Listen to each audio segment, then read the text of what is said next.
Wait, the Emperor said they're eating fruit too quickly. Fruit? Who? Okay, the Japanese. Yeah, but... Oh, are you really sure that's what he said? Okay. March 13th, 1942.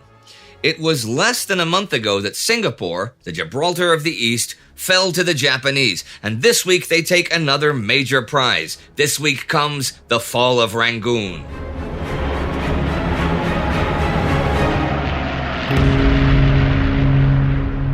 I'm Indy Neidell. This is World War II. Last week saw coastal raids on France and Marcus Island, an air raid on Australia, and the Japanese invasion of Burma continued while landings were also made across Java in the Japanese campaign to take the Dutch East Indies. This week on the 12th, the Dutch forces formally surrender the Dutch East Indies to the Japanese at Bandung on Java. Some 100,000 Allied troops are taken prisoner. The Japanese were by no means unwelcome in the East Indies. The Dutch, unlike the French, had never found the knack of tempering colonial rule by offering cultural and intellectual equality to a subject people's educated class. Educated young Indonesians, as they were shortly to call themselves, responded readily to the message that the Japanese brought co-prosperity, as they certainly brought liberation from Dutch subjugation. The Japanese are moving against even more targets this week. Already the 8th, they land in New Guinea, beginning their advance on Port Moresby and Australia. By this date, the Japanese had also attained a number of other objectives of their initial plan. They had landed on the east coast of New Guinea, and striking south from their bases in the Mariana and Caroline Islands, had moved into the Northern Solomons, and perhaps more important, the Bismarck Archipelago, which included the best harbor and most important base in the area, Rabaul.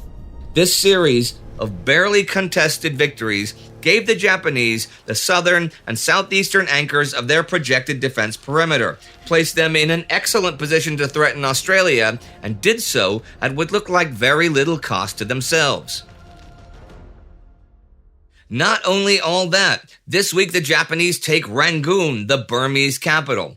British General Harold Alexander leaves Rangoon the morning of the 7th, okay? He heads north, and the road forks like 35 kilometers north of the city. To the east, the road goes to Pegu, and to the west to Prome. The Japanese have now blocked the western road. We saw last week that they'd sent the 33rd Division north around Rangoon as their 55th went to Pegu. This means that Allied headquarters, the 17th Indian Division, and the 7th Armored Brigade are all cut off. But the Japanese don't know that, and Alexander's forces outnumber the Japanese defending the roadblock. But Alexander doesn't know that. Small units sent in to attack the roadblock are pushed back, but that night he orders the 63rd Brigade, backed by the 7th Armored, to attack it early the 8th. If the attack fails, his men are to break up into groups of 12 men and to try to make their way north. Well, I said the Japanese didn't realize their fortunate position, and they are exhausted and short on supplies after the march north. So they pull back in the night, and the 63rd finds the roadblock abandoned in the morning. So Alexander's army escapes, and the Japanese 33rd makes it to Rangoon, reaching the governor's house at 10 a.m. They enter in force over the next day. Over half of the population of Rangoon has already left the city, though, mainly in February. The Allies will now have to fight their former base city. Rangoon is the only major port in Burma as well, so all Allied supplies to Burma must now come overland from India. The AVG, the American Volunteer Group, the Flying Tigers under Claire Chennault, have relocated to Magwe, a small British airfield some 500 kilometers north of Rangoon. The Tigers have done very well the past couple of months, consistently taking down a disproportionate number of the enemy, but themselves being whittled away by attrition. By this time, the AVG and the RAF have only a few dozen planes left between them. In the northern part of Burma, Chiang Kai-shek has the Chinese 5th and 6th Nationalist armies. On the 11th, American General Joe Stilwell is put in charge of them. In terms of numbers, these are the size of European army divisions. They are near Mandalay and the Shan states. Britain's India commander Archie Wavell had, as we saw, rejected Chiang's offer of troops to help defend Burma. And what Chiang now has there are not enough to defend what's still unoccupied. The Australian division rerouted from the Middle East was briefly hoped to go to Burma, but at the unbending insistence of the Australian government, it's gone home. The Australians believe, and it's a fairly understandable belief, that home defense is their top priority at the moment. Stilwell was appointed American commander of the region last month. Vinegar Joe has spent time in China and knows the language at least somewhat, and he's pretty efficient. He also has, however, a lot of prejudices against a lot of people, and he doesn't think much of Chiang Kai-shek. As the top American in the region, though, he's chief of staff to Chiang. He commands the U.S. forces in China, Burma, and India. He's the U.S. representative on Allied war councils, and he supervises Lend-Lease to China. He is confident that the Chinese soldiers of the 5th and 6th will perform well under him, but that combat-experienced Chinese officers might not simply kneel before a foreigner who had never led a unit in combat at any level above the platoon did not appear to occur to Stilwell's superiors. Stilwell has met Chiang several times by now, and they have several conferences this week. Things do not go well. They do agree that they need to retake Rangoon, but they disagree very much on how to do that. In Japanese news, March 9th is the date that was set for the completion of the first operational phase of the Japanese offensives, now marked also by the capture of Rangoon. Emperor Hirohito says, "The fruits of victory are tumbling into our mouths too quickly," to the Lord Privy Seal. This is because there are a couple of issues to solve with such large conquests in such a short time. Tokyo's military-dominated government had limited strategic planning to the first operational phase, which had only set a timetable for the conquest of Southeast Asia. Now that this had succeeded, the pace and magnitude of their victory bred complacency and overconfidence among Japanese leaders. Japan does now, in very much fact, have an empire that is rich in both food and raw materials. Plenty of oil to fuel Japan's industry, most of the natural rubber the earth has to offer, 3/4 of its tin, a major chunk of its rice. As for those issues to solve, one is how to secure the defense of the new empire and bring about peace with the U.S. You'll remember that's always been the plan, to take an empire and secure it so that it would be too much of a hassle to fight and bring a fait accompli to the negotiating table with the U.S. But perhaps more important, how to not just administer, but first pacify all these new territories so as to actually make use of all these raw materials to make Japan even stronger. Japan does not, for better or for worse, have the colonial experience and bureaucracy of the European powers that they are replacing, and they are planning on securing their gains with the imperial army. I cannot say just how this will work out, but in Manchuria and China, this has completely alienated the local populations, which isn't too surprising since this is the definition of martial law. We saw a few weeks ago the treatment of the Chinese after the fall of Singapore, where many were imprisoned or brutally murdered for basically being Chinese. We saw the rape and murder of actual nuns after the fall of Hong Kong. Well, Japan now has a lot of territory to administer. We will see how it goes soon enough.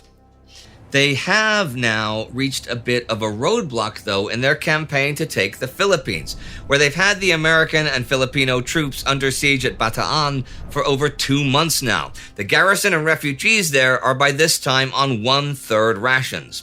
On the 11th, American Commander Douglas MacArthur leaves, though, and he hands over local command to Jonathan Wainwright on DC's orders. Well, sort of. More on that next week. He was going to leave by submarine, but he and his company leave Corregidor on 4 PT boats. On the 13th, as the week ends, they reach Mindanao. From there, he is to fly to Australia. MacArthur is a major hero in the U.S. now, and with ABDA Joint Command having failed, President Roosevelt and Army Chief of Staff George Marshall see the need to get him out of there and command the Allied armies in the theater. See, Australia is turning more to the U.S. since relations grew super strained with London a few weeks ago. Winston Churchill accepts Australian Prime Minister John Curtin's demand that Australian forces will only remain in North Africa and defend Suez if more American forces come across the Pacific to help secure Australia. That can only be guaranteed if the commander is American. The decision was already really made 2 weeks ago when MacArthur was ordered to leave the Philippines for Melbourne to take command of all U.S. troops. The Australians were not told of this, though, because of the danger in actually getting MacArthur out.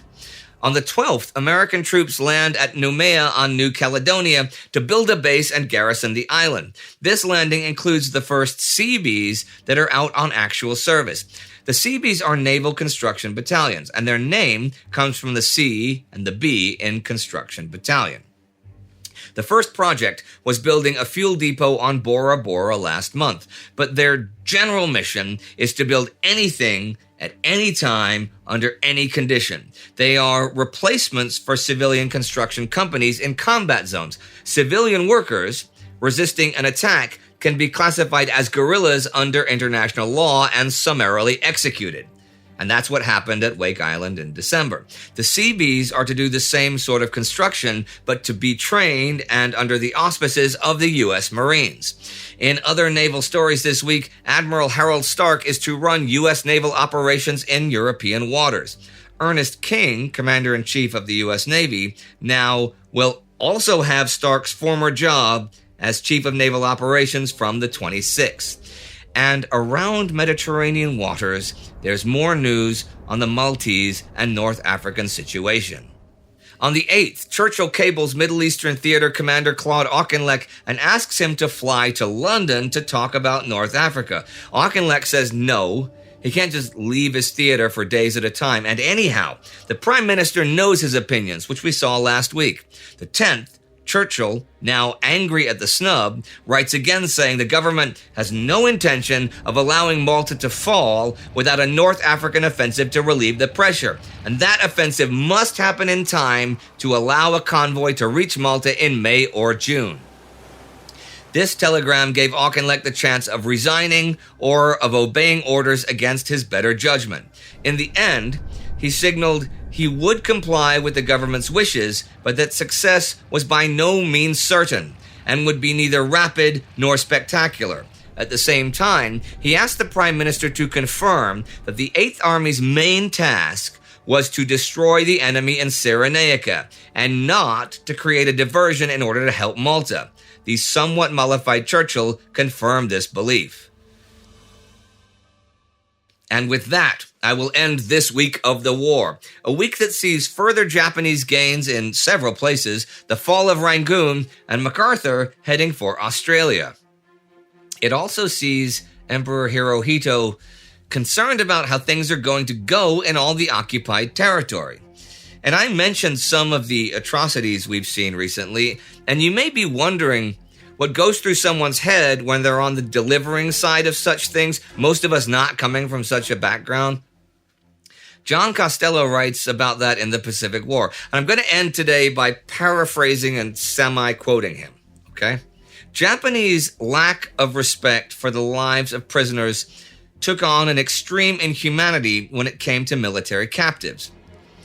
Why is that? Well, drilled in Bushido, the samurai warrior code, the Japanese troops are supposedly trained to fight to the death for their emperor. This brings honor to their families. The instruction manual even says, bear in mind the fact that to be captured means not only that you disgrace yourselves, but your parents and family will never be able to hold up their heads again. Always save the last bullet for yourself. To many Japanese soldiers, to be taken prisoner is worse than being killed.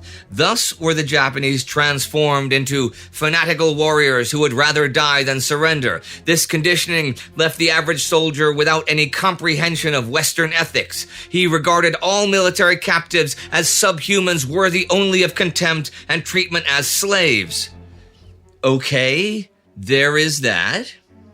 But on the other hand, we have seen the actual raping of nuns and the bayoneting, beheading, and immolation of medical doctors who are not military captives.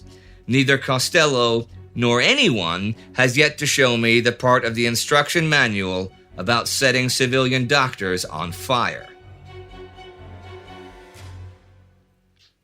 Further examples of Japanese brutality can be found in our Season 1 Between Two Wars video, Did World War II Start in 1937? The Rape of China, right here.